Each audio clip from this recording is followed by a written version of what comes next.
Hello everyone, my name is Michael Sweeney and I'm Head of Marketing here at Clearcode. In today's video, I'm joined by Wiktoria Wójcik, who is the co-founder at inStreamly, and we'll be talking about advertising inside gaming and inside game streaming platforms. So Wiktoria, thank you so much for joining me today. Yeah, thank you for inviting me, and hello everyone. You're very welcome. So before we jump into the questions, Wiktoria, just tell us a few words about yourself and what you guys do at inStreamly. Sure. Hi, I'm Wiktoria. I'm a co-founder of inStreamly, one out of four co-founders. I had a background in, let's say, gaming, live streaming, esports. I was a streamer myself, then an esports host and interviewer, then worked in an esports organization. And for a while, I was also an expert in gaming marketing.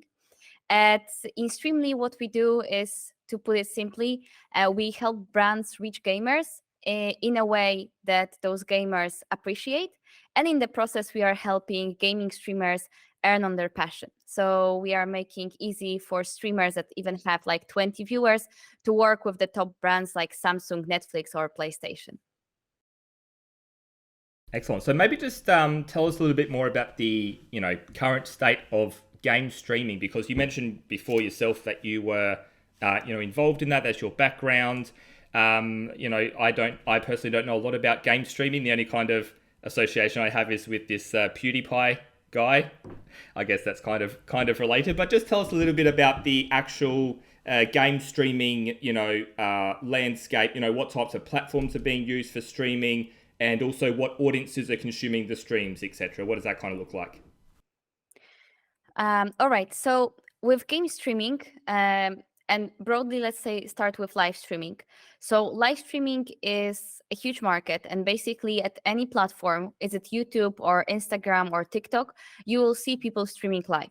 What we are focusing on is people who stream video games or are streaming to the video games audience primarily. So in this case, we have, let's say, in the Western world, because there is also Asia and especially China, that's quite different. But the biggest player, of course, is Twitch, and it has around 70% to 80% share of the market, depends on the year, depends on the month. Then we have YouTube. YouTube is, in my view, the best position to win live streaming overall in the next few years.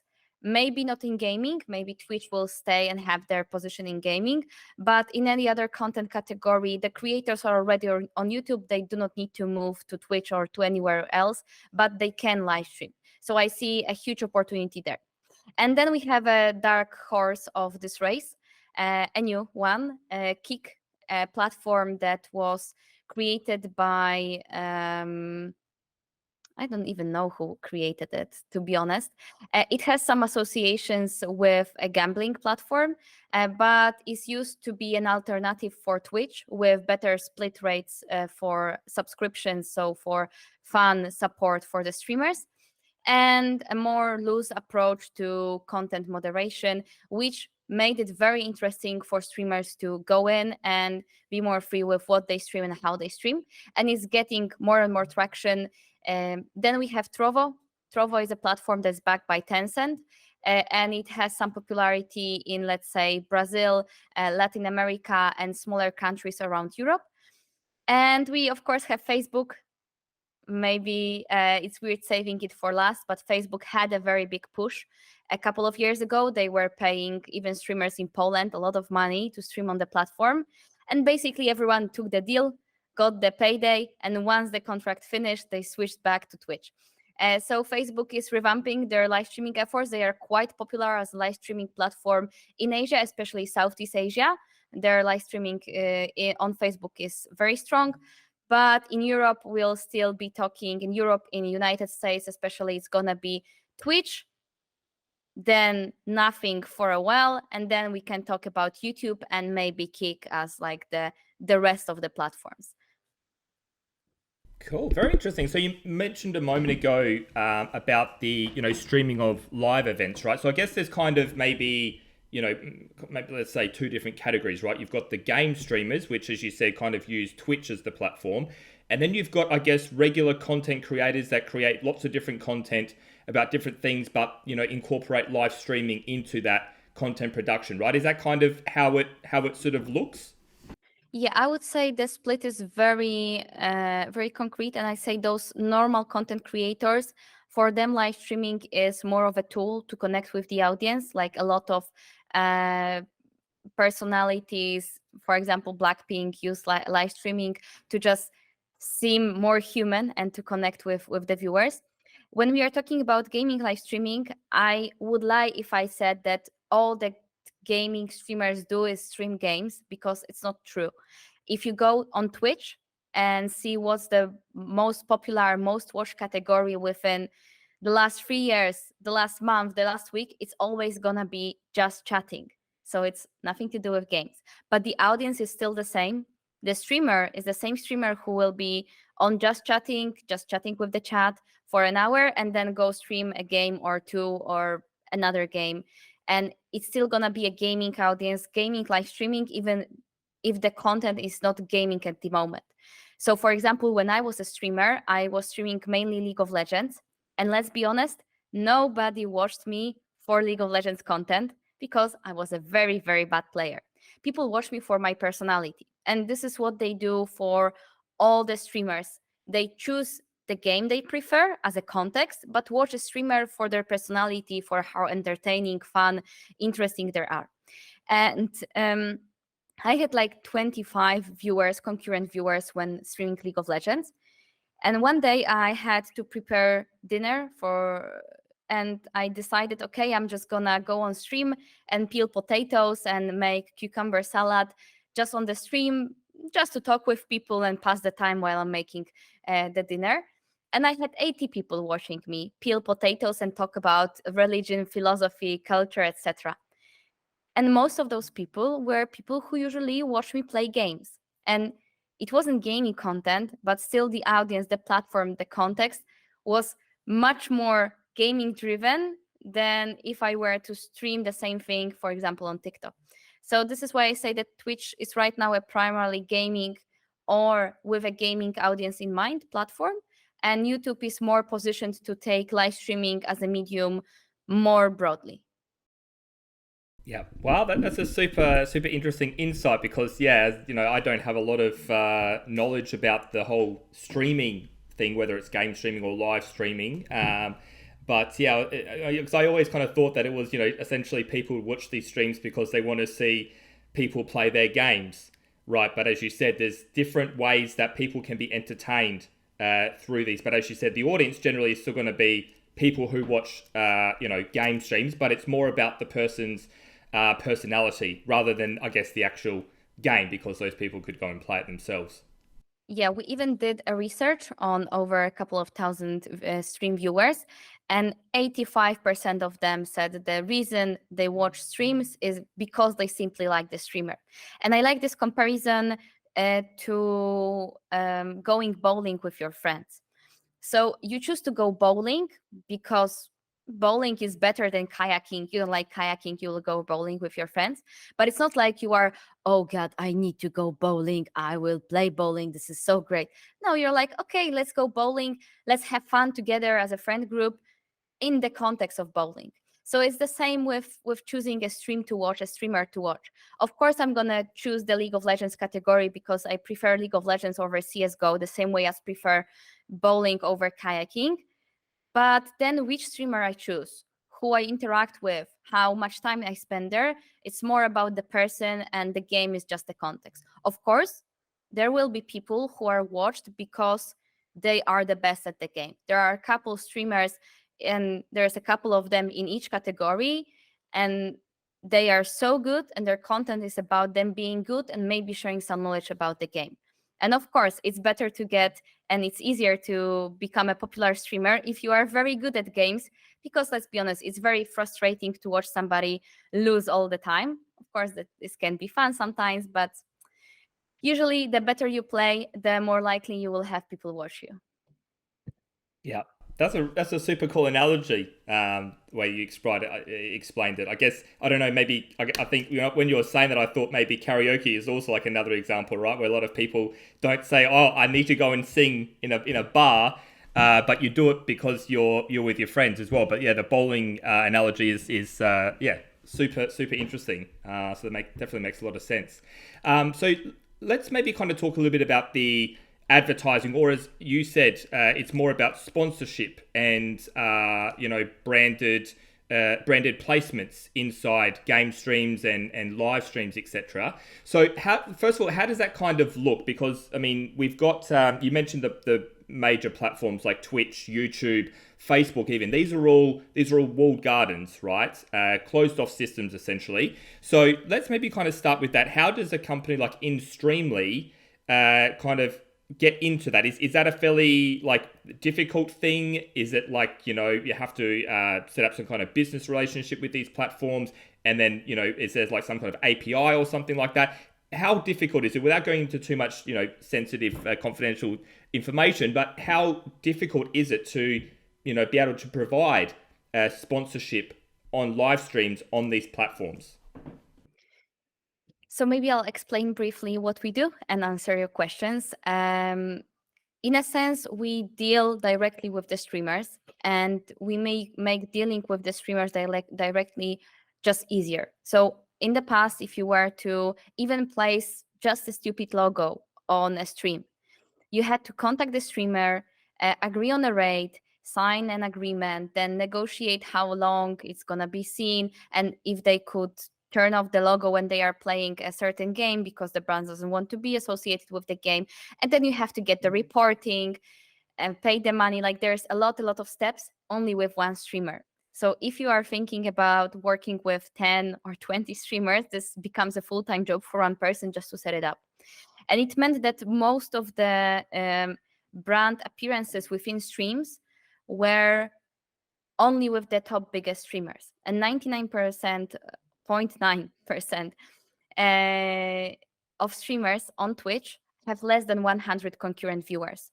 So they have people who watch them for several hours a day, and they are very engaged. They are like in contact with them, but those streamers cannot even dream about working with those big brands. So in short, we make it very easy to have a brand appear within a stream, and then to measure how many people have seen it, to measure how many people clicked the link and the CTA in chat, and then we can go fancy. So have a different kind of messaging depending on what game is streamed, or even react to what happens in the streamed game and say, when a streamer is winning, then the brand appears saying, oh, this one is for the winners, and drink this drink if you are a winner. And because we are constantly in conversation with the data of what's happening in stream. But in the end, the content that we place within the stream, the brand placement, brand advertising, is inside the streamer's content before it even hits the platform. So it's unblockable by ad blocks, and it's more similar to how streamers worked with brands before, or for example, how YouTubers work with brands right now. So you have something directly in the content. So we are dealing, we made something that was very manual, very hard to do with many streamers, very tedious, and in the end, a lot of times boring or just simple, into more interactive, more interesting way that also helps us and makes it possible to work with, let's say, 2,000 streamers in one campaign. Usually within one day of a campaign, we will have around 500 streamers participating in it. When it comes to working with the platforms, of course, we need some kind of automation and connection to the data. So, of course, we gather from the Twitch API, we gather the data about people watching the stream, we gather the data about what's happening in the chat, etc. But the whole dealing is more on the relationship between streamer and the brand, and us facilitating this relationship than dealing with the platform. In a way, with a streamer streams to YouTube and Twitch at the same time, we just gather data from those two platforms, and the streamer gets paid for both of them. And we are looking to expand to other streaming platforms within this year, I hope so. We are not in a hurry because those two platforms cover majority of the market, but we are in good talks to get more platforms on board. Perfect.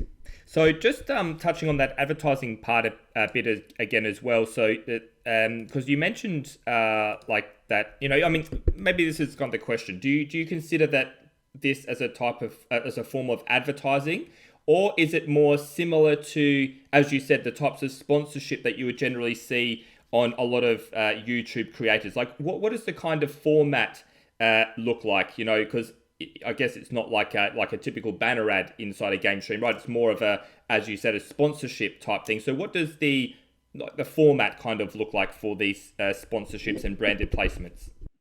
Okay, so the visual format is less like it's in a form of animation that can change depending on streamed game or what's written in the chat, etc. The format itself does not impact whether you perceive it as an advertising or a sponsorship. The relationship between a streamer and the brand does. So with advertising, most of the time, in a sense of ads on YouTube or anywhere else on the internet, you don't have much control what's visible in your content. In our case, every streamer chooses the campaigns to join. They see what's the campaign about, what brand, how it looks like, and they have a choice to join it to represent the brand or not. And the second thing is we call it sponsorships because for the past 10 years of live streaming, every time a brand appeared within a stream, even if it was just a logo, even if it was just a piece of text, it was still called a sponsorship because it was directly in the content, it was chosen and vetted by the streamer, and we come from this pedigree. We want the streamers to perceive that they have a relationship with the brand and also responsibility towards the brand. They are representing, they have to behave in a certain way, and they have to behave a certain way to the brand. And of course, the viewers also know it. So the viewers perceive those brands as sponsors, as people who help their favorite creators earn on their passion, instead of, oh, just another ad that's intrusive. Because it's also like it takes less smaller part of the stream, so it also is just more interesting for the viewers and less intrusive.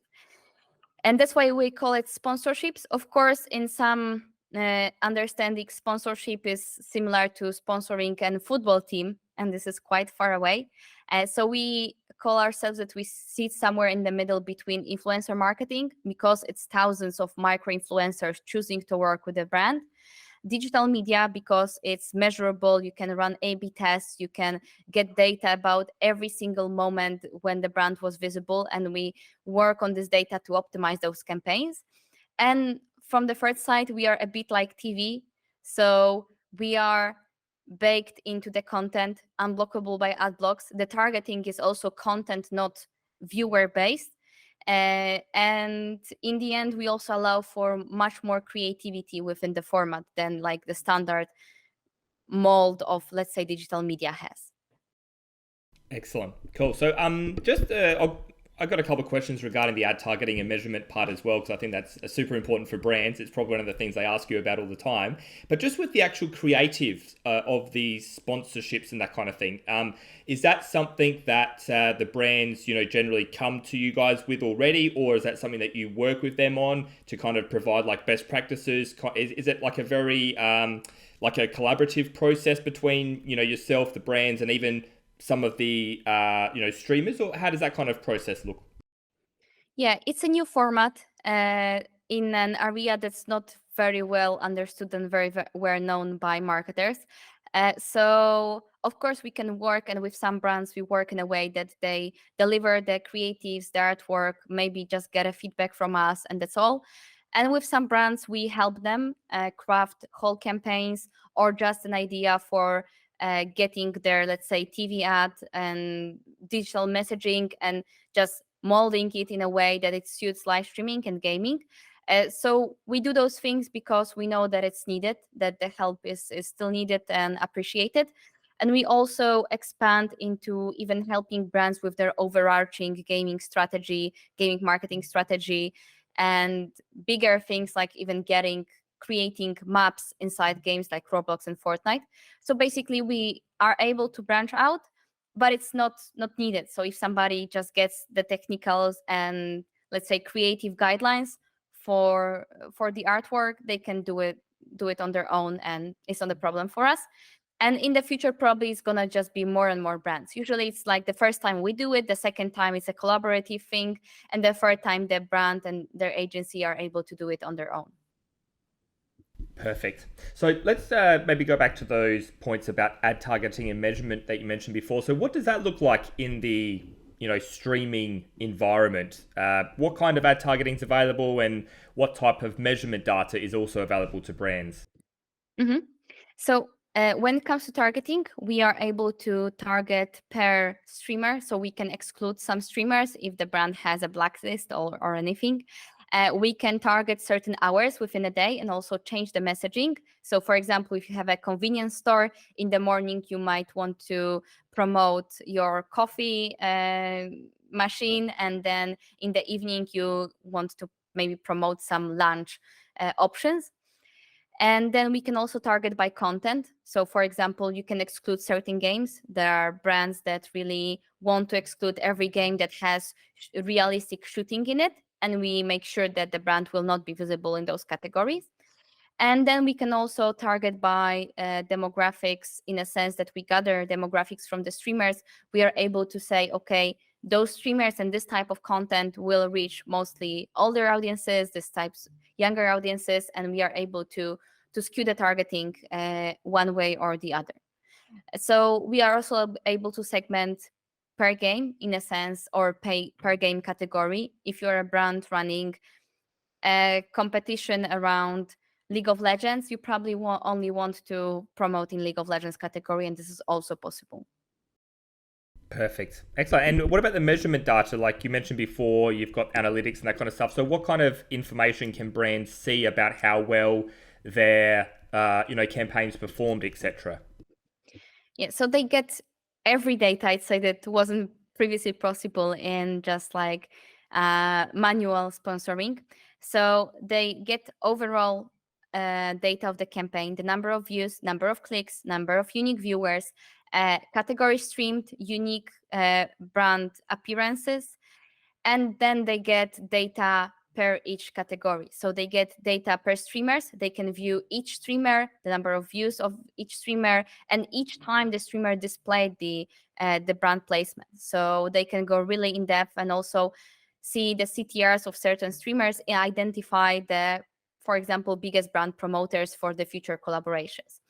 Then you have categories, so you can see which messaging performed in which category or just overall the campaign. So you have the clicks, number of views, the CTR, all this data for each category.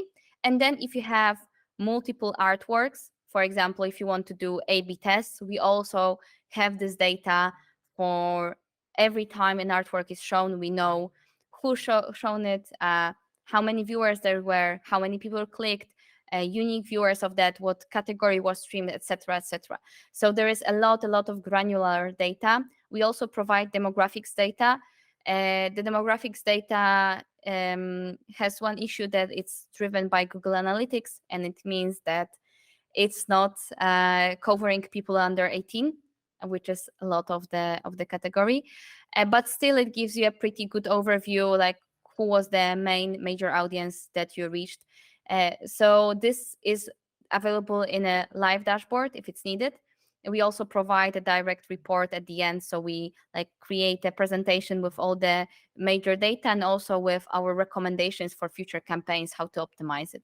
So we've done 500 campaigns, and it means that based on this humongous amount of data, we are able to now decide where and how to set up a campaign in a way that it just delivers the best results. Excellent. Sounds cool. So let's kind of talk about the brand side of things for now, the side from the advertisers, brands that want to show their sponsorships, for example, on streaming, game streaming, etc. So what's the kind of general response like from brands, and do you guys work with the brands that would be investing a lot in this, or are you starting to see some brands that are experimenting in this? What does that kind of look like from the brand perspective? For most of the brands, the first campaign is always an experiment. So we start slow, and then we try to become a part of the media plan every time there is a Gen Z targeted campaign or young people targeted campaign. It doesn't even have to be targeted to gamers, because we help to tailor your back to school messaging in a way that it will fit within this gaming context. For brands, for sure, sometimes it's hard to place us because we are not entirely influencer marketing, not entirely digital media. In a sense, you can still put us in the Excel between Facebook and Google and see the measurements, the CTRs, the views, the CPV, etc. Like we can be in this Excel, but still we are more in the no standard category. So we usually either work directly with brand marketers, people who care about brands going into those new places, reaching those gamers, and then with them we just go to their media agencies to distribute it. And with some media agencies we have worked for over 3 years now, that we are just a part of the media plan every time there is a Gen Z gaming angle within a campaign. So we are then like, it goes very, very quick. And for the brands, we are just a channel that's fitting in this hole that was not filled before, especially with in a media sense. And for brands, I'd say that they get excited with the creative opportunities that we bring. For example, ability to react to what happens in the game, or ability to react to what people type in the chat. Right now, we are just in a week releasing a campaign where we'll be reacting to what the streamer says, so a voice recognition campaign.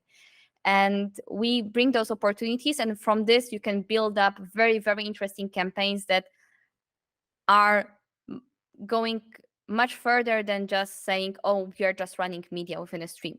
And I think this gets people excited. This gets people excited also because they know that esports is in a very rough spot. Like a lot of sponsors withdrew, are checking the results, and they are searching for a way to fill this void, to reach those gamers. Influencer marketing got expensive, and it was very expensive in streams because it was not really well measured. It was very rare because you had like maybe 40 streamers on a given market, and then they were too small to work with them. And then we come and unlock it. So it's really fun. I'm not saying it's very easy to sell. I'm saying it's very easy to get people excited, but to sell, people have to make this effort to go out of their way, out of their standard media, to be willing to do something different. Once they do and they figure out it's quite easy to do so, they stick with us. But the first moment and the push and the relationship and the explanation and knowledge that needs to be shared to have it done, it's a pain point for us, for sure. So if there is a very innovative marketer that likes to do things differently, we might be a great fit to work with you. Perfect. Yeah, I mean, I think that's a great point as well, because I think for marketers, brand managers, etc. I think a lot of the time, they kind of stick to the traditional channels, right, where the ones that they know and have used many times. But I think it all comes down to the audience ultimately, right? Is finding the audience regardless of where they are. And I think with streaming, it's it's kind of like you probably, I wouldn't say guaranteed, but you kind of know that the audience are all going to be pretty similar, right? Like they're all going to have similar interests to a certain point, right? It's not like, when you're watching TV, like there's lots of different people that could be watching the same TV program, for example. But with streaming, it's a little bit more, it's a little bit more of a definition of the audiences, maybe in some way.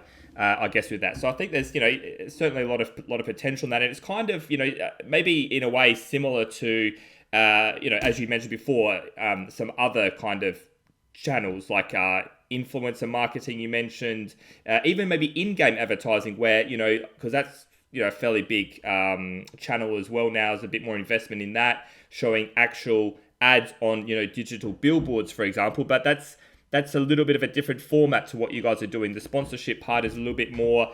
You're probably going to get a bit more awareness of the brand, and maybe in a bit easier to measure as well. So it definitely sounds like a very interesting channel that, as you said, brands should certainly explore and experiment with as well. Because it's all about experimentation. You're not going to know if it works until you try, basically. Yeah, I think the biggest USP that we deliver is that we reach this audience that you cannot reach in any other way, because they either play games or they watch gaming content and they use ad block. So good luck reaching them. We are inside the content that they watch, and it's unblockable by ad block. So this is the way we solve it for sure.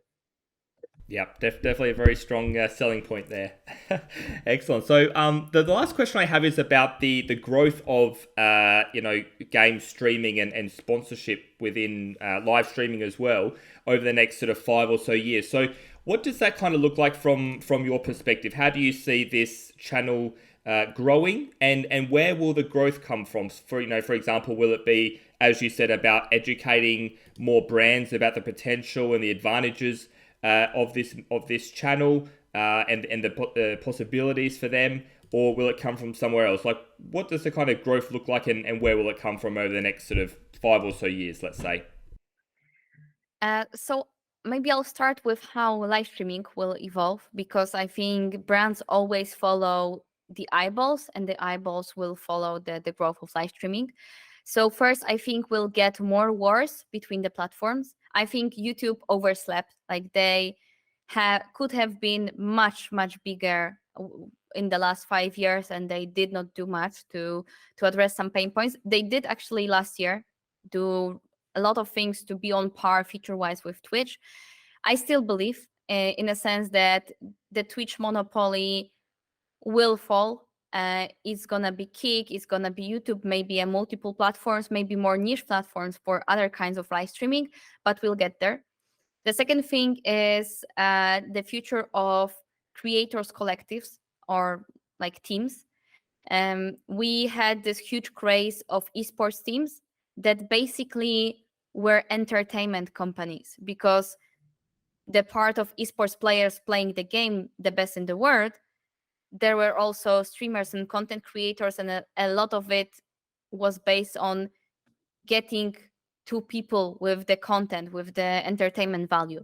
So right now, those creators are skipping just doing the esports part, and they are doing just creator teams working together of content, creating distribution channels, their own events, etc.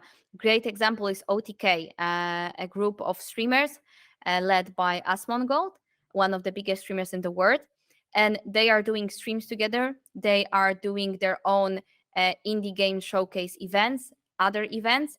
And they are also right now creating a publishing company for video games that will help market those games by working with the creators they have in this talent collective. And they of course are doing branded events, etc., like a lot of content for brands, because this is how you earn money. So we'll see more of those teams, and also not only from small big creators, but also small creators. They were gonna team up. And technology, I think the rise of vtubers, vstreamers in the past couple of years. Last year, I think at some point at top 10 most watched streamers, there were 3 or 4 vtubers, vstreamers streaming. So it's just gonna get bigger. And I think brands will need to follow that. So we'll see brands moving their budgets into either bespoke events created together with the creators, because those creators understand their audiences, or just overall getting into live streaming, because it's gonna be the place where people like celebrities stream to get in touch with their audiences. The second thing, we will get, of course, this VTubers, more brands trying to make their own VTubers, more brands failing on doing that, and maybe sponsoring some VTubers and going into those virtual spaces and creating, instead of events that take place offline, they will create like virtual places and online events with those V streamers. Maybe we'll see that. And the third thing, I think just they will follow audiences. So I don't see any way for live streaming to really go down. I don't think gaming live streaming, especially in the main markets, the Western markets, will grow much higher. Of course, we have India. Of course, we have Latin America, where there is potential to bring in more people. And fun fact, in India, you have multiple localized live streaming platforms, and Twitch isn't even in top 3, I think, of the most popular gaming live streaming platforms. So we'll see a bit more fragmentation on the market, and it's gonna be a bit harder for brands to just be on top of what's happening. But on the other hand, it's gonna get so normal that you are visible in games, visible in live streams. Like within 5 years, if somebody goes on a conference, marketing conference, and makes a presentation talking to marketers like, oh, gaming is so big, gaming is so great, I hope that everyone leaves the room, because this is nothing new. And in 5 years, I hope that we finally will get past the point of talking about, oh, gaming is new and important, and we'll get to the point of, okay, so how do we actually do gaming? And I hope that we as inStreamly can be the answer to that. Excellent. Super interesting insights there. Just a couple of quick questions there. You mentioned vstreamers and vtubers. Is that right? Yeah. So What are they? You have a 2D or 3D avatar. In case of 2D, is most likely anime-like avatar. 3D can be like 3D avatars, like sometimes very human-like and sometimes just more out there. And this is basically streamers streaming as this avatar, of course, using their voice, and the movement is tracked. But what viewers see on the stream is, of course, the gameplay, what's happening, but the persona is just a drawing or just an avatar. Wow, that's super cool. So that's kind of, I guess, getting into like the metaverse world, right? Or the virtual worlds, as you said before, right? I'd say yes and no, in a sense that I always love that the word that marketers love, so avatars, is never used by gamers. Like, I don't hear anybody saying, oh, I want to dress my avatar up. Like, no, it's not a word. But in a sense, yes, I think we are getting more and more agreeable with the vision that our digital persona and a digital, let's say it, avatar, is a good representation of who we are, and we can be represented by that. We are getting just more and more adjusted that this can be true, and this is why people don't mind watching cute anime characters that also can get more fancy, be better dressed, etc., than a streamer every day could be. And on the other hand, for the streamers, it's just very easy to be a character, because you have a barrier between you and the viewers. You are acting as a character, and you don't always have to be you there. And when I was streaming, you are streaming for 4 hours a day, every day, at least 4 hours. And it's very, very hard on you, especially as people are seeing you, commenting on your looks, commenting of what you do, how you do things, etc. And having this barrier of having an avatar, something that can be an act, it just lets you get more space, and in the long term, I think it's just easier to stream in this way. So this is why people are watching these streamers, and I think just they are interesting. It's fun. It would be very, very cringe to watch a girl be like, oh, hello everyone, oh, I'm so cute. It's very hard to act this way. But if I'm a cute character with bunny ears, maybe this can work. Maybe I could do it. Yeah, perfect. Did a very good voice then as well. It's very convincing. You will never know if I'm a vstreamer. This is the I'll, point. I'll I can I'll be have a to listen out for that voice. businesswoman during the day and a bunny girl's vstreamer during the night, and nobody will know. And this is the appeal. Yes, a lot of appeal there, definitely. So just a last question. You mentioned before about the word avatars mainly used by marketers, right? So what do V streamers refer to as? Do they simply just refer to them as their digital self? There is a name, but I don't remember. But usually it's a character. Like avatar is used in a technical term, but in a sense that people are talking about, oh, every 13-year-old girl has their own avatar and we use avatars in games like Fortnite, you don't really talk about that. You use skins for your character, you dress up, but it's never like avatar is a thing. It's just a joke. Of course, people will use it. I'm not saying that nobody uses it, but in a sense that I will hear this word more often on marketing conferences and instead of in the game. Yeah, so just some differences between the lingo between the marketers and the people that are streaming the games, etc. Yeah, perfect, excellent, Victoria. That's all the questions I had for today. Was there anything else you wanted to add before we finish? No, I think not. Maybe I will just leave you with a little thing to think about, because gaming, of course, you might think future, not the future, whatever. I'd say that right now, the next social media will be a game, and already is, because average TikTok viewer spends on TikTok around 90 minutes a day, and an average Roblox player spends on Roblox average 150 minutes per day. And it's also because they spend time with their friends there. So, of course, you can miss out on games and don't care about games now, but my kids for sure will not be using their phone to catch up with their friends most of the time. They will be in some kind of game.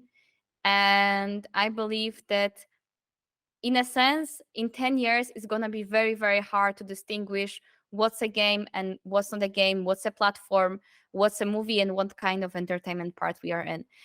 So even if it's not your area, I would pay attention if I were you, because things, especially for the younger generations, are changing really fast, and you'll be surprised how big of a deal gaming is in being a part of their lives. Perfect. Excellent way to finish the conversation, Victoria. Some really great thoughts there. So yeah, as I mentioned, that's all the questions I have for today. If anyone wants to get in contact with inStreamly, I'll leave a link to your website below in the description. But I think your website is just instreamly.com, right? I think it's as simple as that. Yep. So you can head over there, check it out.